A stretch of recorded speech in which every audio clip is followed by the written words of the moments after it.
कल हमने पढ़ा था ठोस, द्रव और गैस पढ़ा। ठोस पढ़ लिया था जिसका आकार एवं आयतन दोनों निश्चित हो, उसे क्या कहते हैं? ठोस। द्रव्य क्या पढ़ा था? जिसका आकार अनिश्चित लेकिन आयतन निश्चित हो। गैस पढ़ा था जिसका आकार एवं अनिश्चित हो, जिसका आकार एवं आयतन दोनों अनिश्चित हो। इसके बारे में हमने कल पढ़ लिया था। और पढ़ा था हमने कि भार किसे कहते हैं और द्रव्यमान। तो हमने जाना भार, फिर से एक बार दोहराते हैं, पृथ्वी अपने केंद्र की ओर, मतलब सॉरी पृथ्वी अपने केंद्र की ओर जिस बल के कारण खींचती है उसे कहते हैं भार। अगर हम इसे छोड़ रहे हैं तो पृथ्वी अपने केंद्र को तुरंत आकर्षित करेगी, तुरंत खींचेगी इसको, तो इसे क्या कहेंगे? भार। ये पृथ्वी का भार है, ठीक है। अब ध्यान दो, तो पृथ्वी अपने केंद्र की ओर जिस बल के कारण खींचती है उसे क्या कहते हैं? भार। चलो ठीक है, याद समझे। अब देखो, भार को W से प्रदर्शित करते हैं। क्यों? क्योंकि भार को इंग्लिश में कहते हैं वेट, वेट कहते हैं। अच्छा, वेट का पहला लेटर किससे? W से, तो उसे W से क्या करते हैं? प्रदर्शित करते हैं, ठीक है। उसे डिनोट, जो डिनोट करते हैं उसे W करते हैं, ठीक। इतना समझ गए? कोई दिक्कत नहीं हुई यहां तक। चलो आगे में जाना था द्रव्यमान।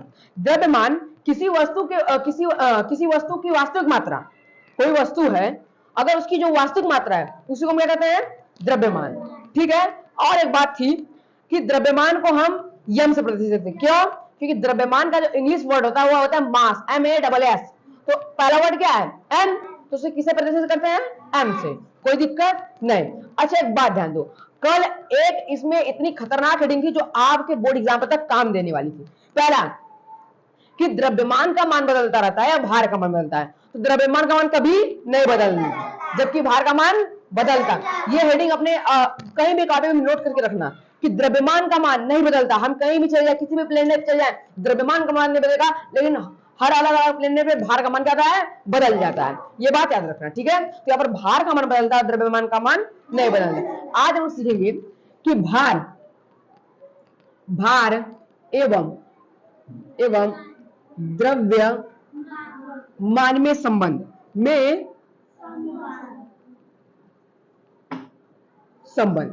आज हम जानेंगे कि भार और द्रव्यमान में क्या संबंध है, इसका क्या इसमें रिलेशनशिप है, जो वेट है उसका मास से क्या रिलेशनशिप है, ठीक है।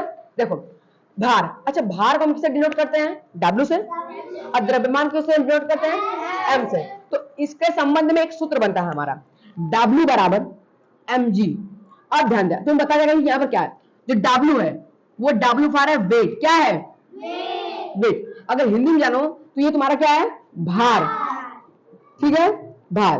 और यम मतलब होता है मास, हिंदी में लिख दें मास मतलब द्रव्यमान। और जी जो होता है ना, गुरुत्वीय त्वरण रहता है। क्या होता है? गुरुत्वीय त्वरण। ये होता है गुरुत्वीय त्वरण। अब तुम्हें ध्यान देना है कि आपको सवाल है। अच्छा एक बात ध्यान दो, देखो गुरुत्वाकर्षण का नाम सुने हो? गुरुत्वीय त्वरण है। अच्छा आपने कभी गुरुत्वाकर्षण का नाम सुना है? ठीक है। गुरुत्वाकर्षण को किससे डिनोट करते हैं नहीं जानते हैं? गुरुत्वाकर्षण को बिग जी से डिनोट करते हैं। किससे? बिग जी, बिग। अरे ये भी जी है और अयु का है, कोई अंतर है का? नहीं। लेकिन बोलोगे बड़े जी, अगर हम पूछेंगे बड़े जी तो बोलोगे गुरुत्वाकर्षण, बोलेंगे छोटे जी तो क्या बोलोगे? गुरुत्वीय त्वरण। एक बात अंदर ना, इन दोनों का अलग अलग मान होता है। तुम्हें जब गुरुत्वाकर्षण पढ़ाया जाएगा तो उसमें तुम्हारा इसका मान बताया जाएगा। अभी आपको यह बताया जाएगा कि जो जी का मान, इस छोटे जी का मान क्या होता है। याद रखना, कोई आपसे पूछ सकता है, आप हिचकिचाना मत। देखो इस छोटे जी का मान होता है 9.8 मीटर पर सेकेंड और स्क्वायर। ये होता है छोटे जी का मान। कोई दिक्कत ना, ठीक है। अब देखो भार एवं द्रव्यमान में संबंध क्या होता है? W बराबर mg। W फॉर होता है, यहाँ पर W बराबर mg, W फॉर होता है भार, इंग्लिश में WIGST, ठीक है, वेट। और इस यम माने होता है मास माने द्रव्यमान।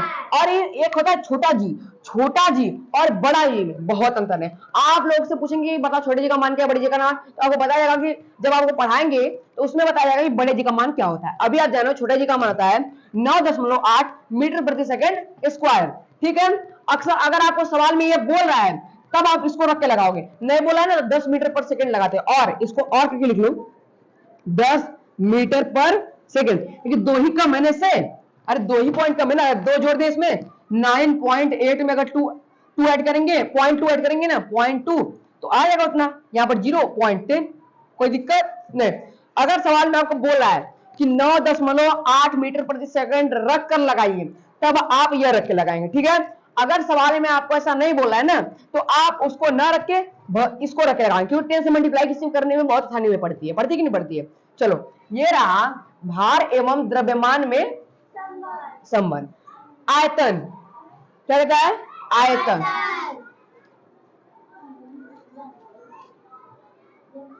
आयतन। ठीक है, अगर हम जाने जो आयतन है तो आयतन किसे कहते हैं, जो कोई वस्तु है जो जितना अपना स्थान करेगा उसे कहते हैं आयतन। ठीक है, अगर इसको इंग्लिश में आने तो वैल्यू कहते हैं, वैल्यू। ठीक है, आयतन बन दो, आयतन किसे कहते हैं, कोई वस्तु, कोई भी वस्तु है जो जितना अगर अपना स्थान घेर रहा है तो उसे हम उस वस्तु का क्या कहेंगे, आयतन। यह ब्लैक बोर्ड है, यह इतना स्थान अपना घेर रहा है तो ये ब्लैक बोर्ड का क्या है, आयतन। ये मार्कर है, मार्कर हमारे हाथ में इतना स्थान घेर रहा है तो ये क्या है, इसका आयतन। तो कोई वस्तु जितना अपना स्थान घेरता है उसे क्या कहते हैं, आयतन। लिखने की जरूरत नहीं है, सुन लो, कोई वस्तु जो आपने लिख लेना कि कोई वस्तु जितना अपना स्थान घेरता है उसे क्या कहते हैं, आयतन। चलो अगली हेडिंग ध्यान देखो, ऊर्जा हम किसे कहते हैं, तो ऊर्जा कार्य करने की क्षमता को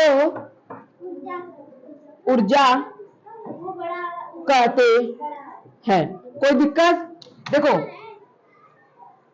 अब इसे अगर हमें प्रदर्शित करना पड़ेगा तो अगर हमें इसे प्रदर्शित करना पड़ेगा तो इसे हम ई से प्रदर्शित करते हैं। क्यों, कोई बता सकता है हमें इसे ई से क्यों प्रदर्शित करते हैं, बोलो। एनर्जी मतलब होता है ऊर्जा, एनर्जी का जो पहला वर्ड होता है वो होता है ई, इसलिए हम इसे ई से प्रदर्शित करते हैं और कार्य करने की क्षमता को ऊर्जा कहते हैं। नोट करो, अब बंद करो, क्या चमका हो रहा है, ध्यान दो। तो हमने जाना है कि ऊर्जा को ई से प्रदर्शित करते हैं। अभी हमने अगले पढ़ा था अगले बार कि ऊर्जा एवं द्रव्यमान में संबंध पढ़ा था, सॉरी द्रव्यमान एवं भार में संबंध। अब हम लोग पढ़ेंगे ऊर्जा एवं द्रव्यमान में संबंध। ऊर्जा एवं द्रव्यमान में संबंध, ऊर्जा को डिनोट करते हैं ई से, ई बराबर होता है mc स्क्वायर। अब हम जानेंगे कि इसमें ई क्या होता है, यम क्या होता है और सी क्या होता है। देखो ई तो होता है ऊर्जा, एनर्जी, ये होता है मास, द्रव्य मान, और ये सी जो होता है ना निर्यात में प्रकाश की चाल, निर्यात में प्रकाश की चाल, और निर्यात में प्रकाश की चाल का मान होता है 3 गुणे 10 के पावर 8 मीटर प्रति सेकेंड। कोई दिक्कत नहीं। अभी आपने फिर से एक बार ध्यान दो, ऊर्जा एवं द्रव्यमान में संबंध, ई बराबर mc स्क्वायर, जहां ई ऊर्जा है, एम द्रव्यमान है, और यहां पर सी बताए हैं निर्यात में प्रकाश की चाल है, और निर्यात में प्रकाश की चाल होती है 3 गुणे 10 के पावर 8 मीटर प्रति सेकेंड। कोई दिक्कत